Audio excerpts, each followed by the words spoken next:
bonjour, et je vais consommer quelques secondes de ce précieux temps pour vous remercier de venir dans une belle ville d'Anglet que j'ai le plaisir d'habiter.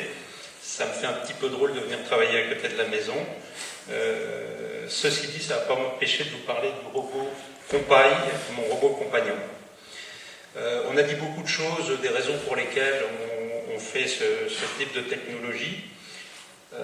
Nous, on essaye de se concentrer un petit peu sur la question économique de la réduction des coûts de l'assistance au maintien à domicile.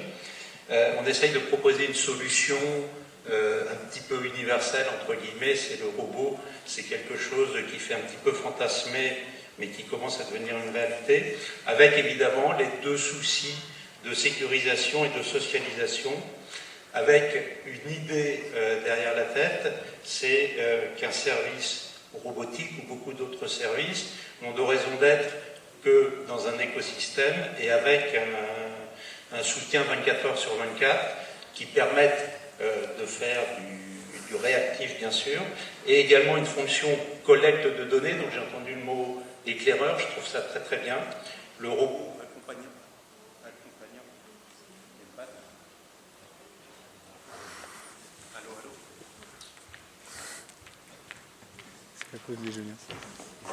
Allô? Très bien. Le robot accompagnant la personne au quotidien est capable de collecter énormément d'informations et de les transmettre. Le problème des chiffres, donc on le connaît tous, mais je voudrais l'éclairer d'une certaine manière, qui est la vie du roboticien.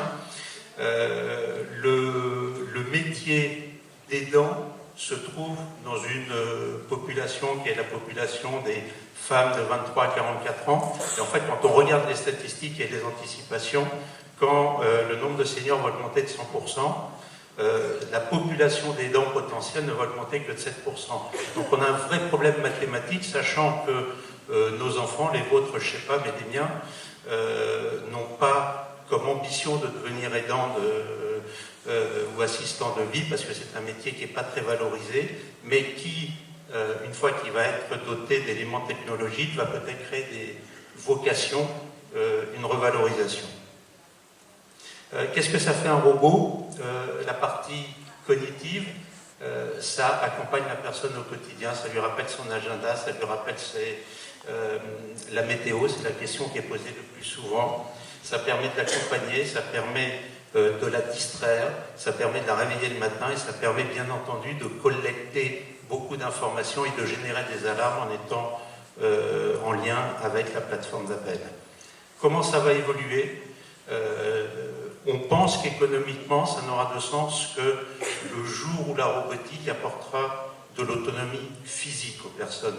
C'est-à-dire, le cognitif, c'est important, l'assistance physique, avec des situations très simples, comme le changement de posture, donc aider à se lever, aider à s'asseoir, comme l'assistance à la déambulation, comme l'assistance à la nourriture, et qu'en fait, on va se retrouver dans des cas de figure d'outils pour l'aide à domicile sur le lieu de vie. Donc c'est aussi quelque chose que j'ai entendu tout à l'heure, avec des configurations un petit peu différentes dans lesquelles la robotique pourra aider sur le plan physique. Et c'est là qu'il y aura une réalité, on pense, économique.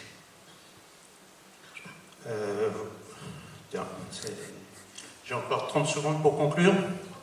Voilà.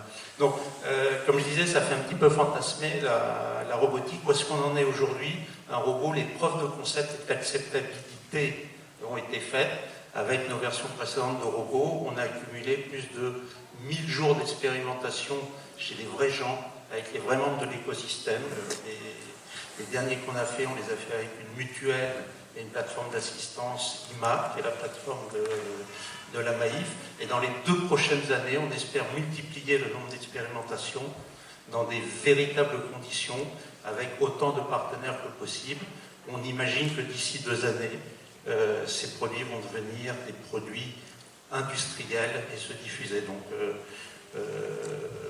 beaucoup de potentiel et encore un peu de travail à faire et des partenariats à trouver. Voilà. Merci bien.